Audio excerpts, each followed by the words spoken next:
We're really having a conversation about voting rights from the narrative of a Boston bomber.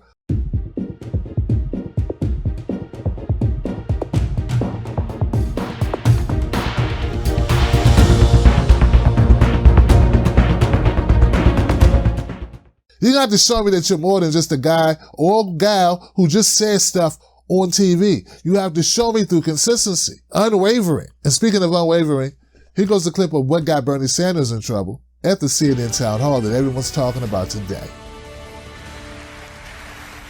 Said that you believe that people with felony records should be allowed to vote while in prison. Does this mean that you would support enfranchising people like the Boston Marathon bomber, a convicted terrorist and murderer?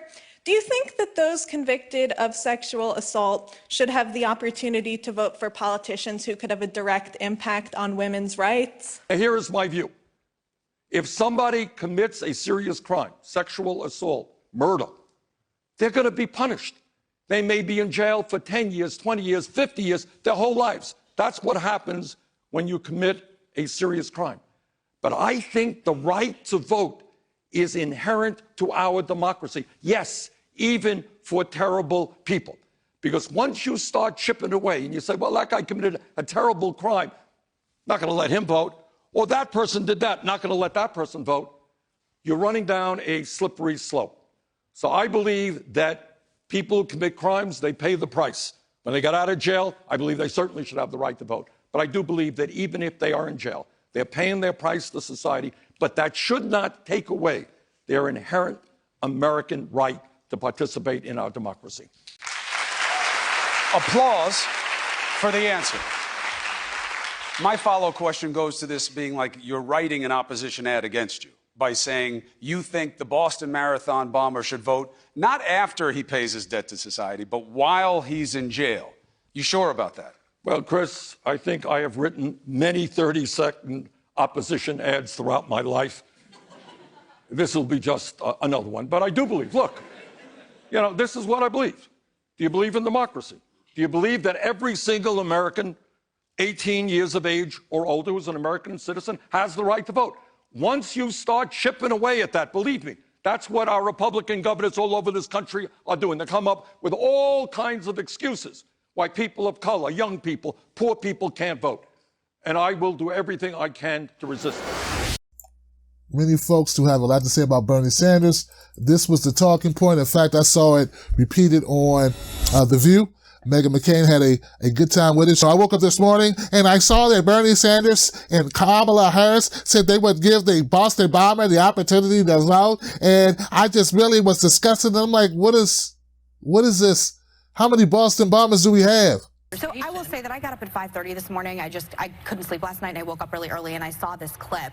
And I will say, talking about prison reform and talking about low-level crimes like Alice Marie Johnson getting let out of prison, I believe a woman like that should have the right to vote for all intents and purposes. But for Bernie Sanders and Kamala Harris to go on TV and say that the Boston terrorist deserves any rights in this country after killing 3 people and injuring 264 in 2013, I think is disgraceful. RNC turned that into an ad.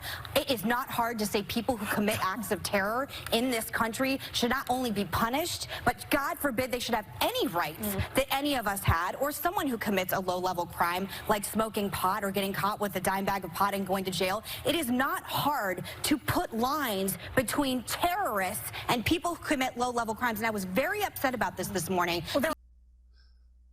How many Boston bombers are there? There's only one, right? Like, we're really having a conversation about voting rights from the narrative of a Boston bomber. See, what they try to do is choose the worst possible person they can to use that person as the poster child for why something shouldn't happen or why they should win an argument, which is disingenuous as hell, in my opinion. Also, I saw it on The 5 and I saw it on Tucker Carlson. But what I like about Bernie Sanders, and we're going to get to Tucker Carlson and maybe Greg Gutfeld if you guys want to watch it. But what I like about Bernie Sanders in this is that he didn't waver on his position, which is something I think that Elizabeth Warren lacks. And that's what's important to me. I like the fact that Bernie said, hey, this is how I feel about it. I'm not backing down from it just because you think it's wrong or just because you disagree. Because voting rights is an issue that we have to fight for. Tucker Carlson, he made a comment about Bernie Sanders. He did a little monologue on it because, like I said, they're going to use this. And Chris Cuomo's right. They are using it. So what did Tucker Carlson have to say about Bernie Sanders and felons and those actually in prison voting? Terrible people. So how terrible is Sanders talking about? Cannibals? Convicted spies? How about terrorists who kill children? Oh, yes, said Bernie Sanders. They get the vote, too. Unlike the First or Second Amendments, that's in the Constitution. Senator Kamala Harris seemed to agree with that. So Democrats hear that story and they feel outrage. It's not that immigrants repaid our generosity with a terror attack. That may bother you. It doesn't bother them. The injustice they're enraged by is that a convicted terrorist might not be allowed to help pick our next president. That's outrageous in their view. It's just the kind of institutionalized bigotry that Kyrgyzstani refugees like the Tsarnaevs have faced historically in this country. Maybe they need reparations, too. Tucker Carlson threw out straw men about voting rights. So here's the thing about voting rights that people need to understand. Voting rights has always been a contentious issue in the United States. It wasn't until 1964, the Voting Rights Act, that was actually enacted in 1965, that gave black folks the right to vote. And ever since, they have been trying to deny voting rights. I mean, ever since they freed the slaves, they've been trying to stop black folks from voting. This is just the way that rich white landowners kept power in the United States. Women weren't allowed to vote until 1920, but they didn't suffer the same diminishing of rights to vote as black folks did. In fact, women were able to vote 40 years before blacks were actually allowed to vote. I mean, on paper we were allowed to vote, but we weren't allowed to vote when we got to the polls. We had things like the Klan, poll taxes. We had to actually pay a tax in order to vote. In the South, they had white-only primaries that black people weren't even allowed to attend. There are all these impediments to voting in the United States. So I understand where Bernie Sanders is coming from when he says, hey, I have to support voting rights regardless of who it is. As long as they're a citizen and of the majority age, they should have the right to vote. It's sort of the way I look at the death penalty. I don't support the death penalty. That is a commitment. That is conviction that I have based on my knowledge of how our criminal justice system works. I don't cherry pick and decide which people I think should be given the death penalty. The problem is with the death penalty, the system is so corrupt, the system is so biased, and I always say you never find a rich person on death row. Why is that? Because money will predict who gets what type of charge or who gets what type of sentencing. And unfortunately, our juries, ladies and gentlemen, often will convict black people for the same crimes and sentence them to death, where white people who committed the same crime with the same track record won't get that same level of punishment. And it's not the judges, it's the juries. It's us, it's Americans going in, making a decision that this person looks unredeemable and this person looks like we should give him another chance. And too often that's cut on class, but also race, which even a lot of lefties don't want to talk about for some reason. So anyway, back to this point. So I like the fact that Bernie Sanders is sticking up for it. But unfortunately, when you have someone like Bernie with a deeply held conviction that this thing called voting rights should be extended to all those people that qualify as far as age, because it's not a constitutional, rule that, it's not in our Constitution that they should take away your voting rights. It's not. I mean, in fact, there are a lot of states that have different rules about it. But that won't stop someone like Greg Gutfield from the Five from making crazy comments about voting rights. So just days after terrorists murdered over 300 men, women, and children, the Democrats tackle stuff that truly matters. Can our terrorists here still vote? Talk about damning your own party. Of course, there are people who have lost their voting rights forever. Crystal Campbell, Martin Richard, Lou Lindsay, and Sean Collier can't vote. The Boston bombers suppressed theirs permanently. These candidates also miss the point of incarceration. Now, if you're just joining us from CNN, this may shock you, but when you're in prison, you lose rights. It's called prison, not spring break. So no, it's not a slippery slope when denying voting rights, because the slope doesn't actually exist. You're in jail. There is no freedom. You can't even vote with your feet. But in a socialist mind, sense doesn't apply. Socialists disguise their thirst for power as the greater good, which means pretending to care while taking control. So it's not about helping those in jail, just expanding the jail to include you and me. Cuba, Venezuela, North Korea, the USSR, what made them all so... And I'm not even sure what the hell he was even talking about. How did the conversation from voting rights morph into socialism digs? Someone tell Greg Gutfeld that his 5 minutes of fame, or whatever that is they give him at Fox, that expired about 7 minutes ago. You're really overstaying your welcome, sir. As of 2008, over 5.3 million people in the United States were denied the right to vote due to felony disenfranchisement. You remember that language? That's the language that the Harvard student used. So they're aware of disenfranchisement being conducted on those who have felonies. Who gets felonies? Go ahead, say it. Who gets felonies? Hint. It's people who match my last name. So, yeah, that's what's going on, man. There has to be a way to you don't think in a country as corrupt as the United States, they won't come up with a way. We already know they use they use prisons, private prisons to make money. They're locking up people as an industry. You go to some small towns across the country, you'll see that everybody in the town works at the prison. Why is that? Well, because that's where the money's at. It's an industry. Black failure is an industry.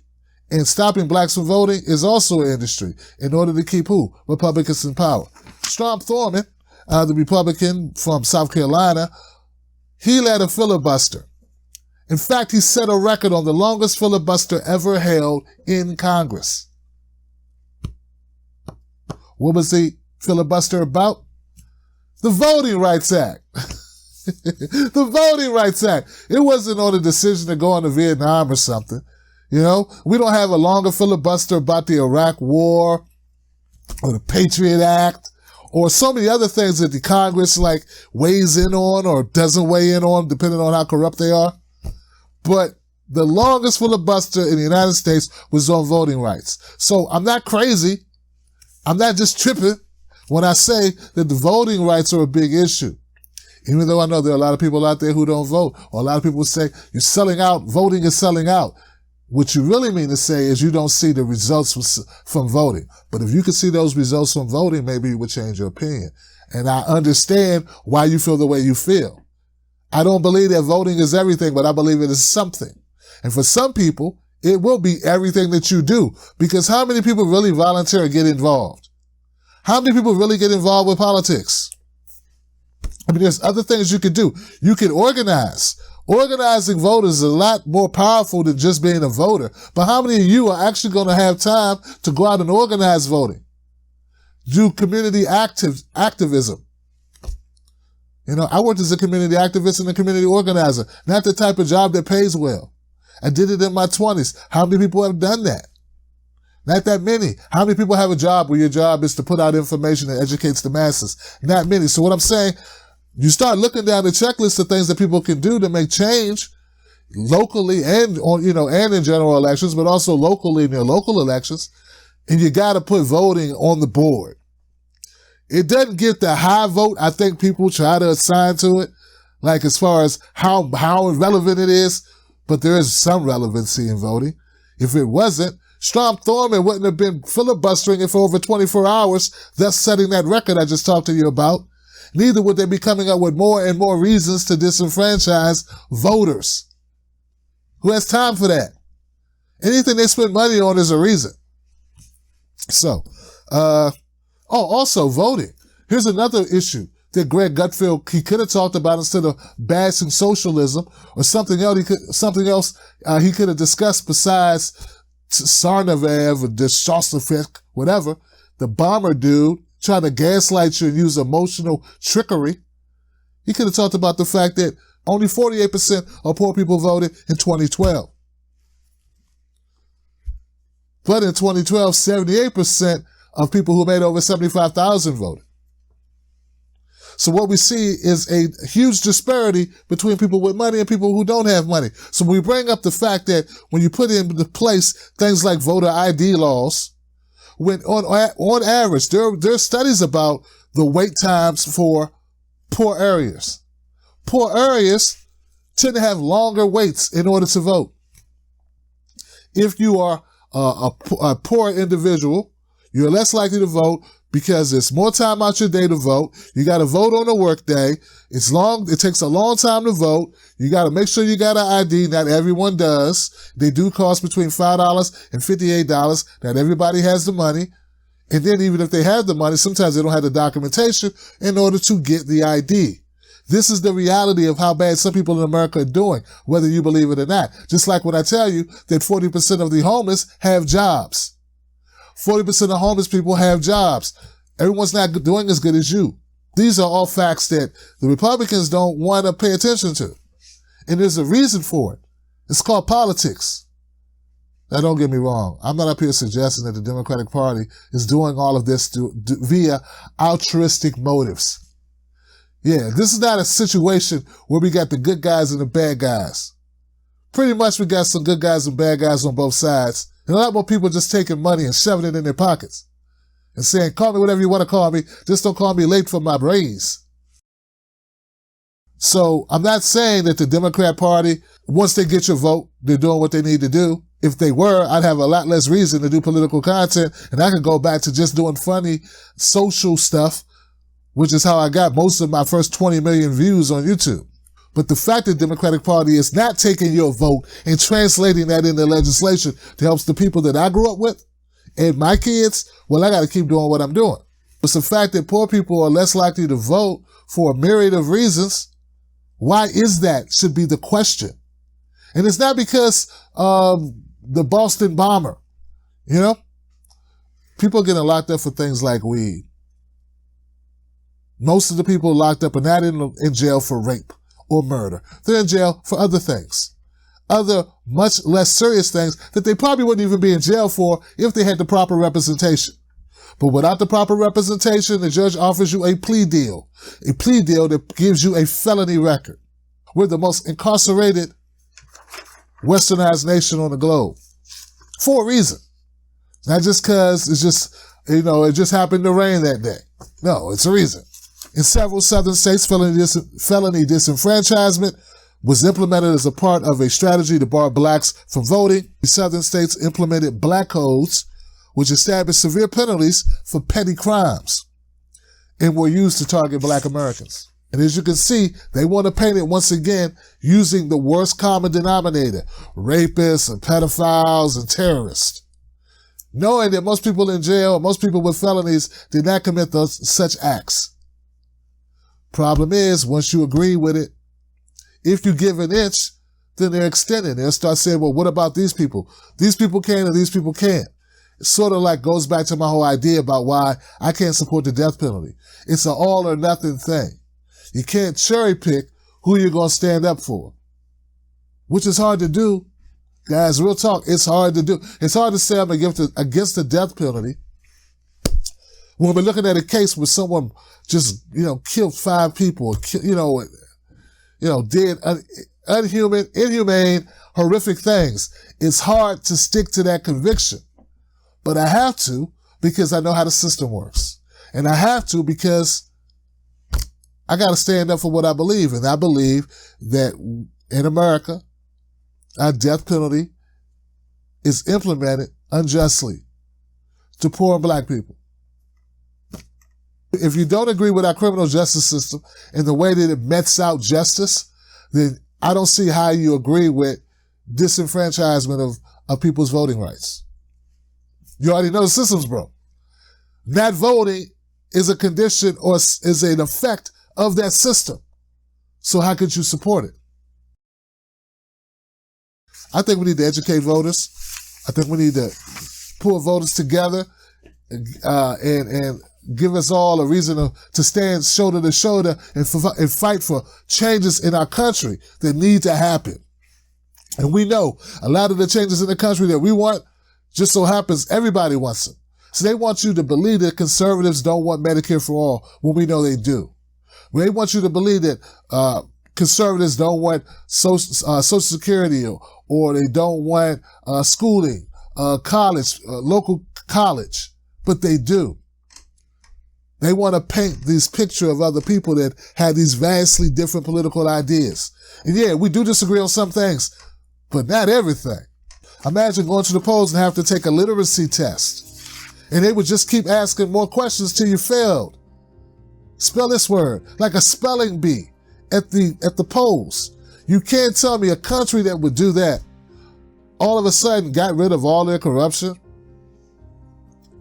That's what you really believe, that these people who were so corrupt that U.S. citizens who had the right by law to vote, states decided we don't want you to vote, and we're going to give you a tax or we're going to give you a quiz. And if you don't pass the quiz, you don't get to vote because this is Alabama, boy. You really think a country that's that backwards, that's that corrupt, that discriminates that badly, all of a sudden decided, hey, let's just help everybody vote. We're tired of taking advantage and holding power unjustly. All of a sudden, we want to be, fair. I think if you believe that, you believe almost anything. All right.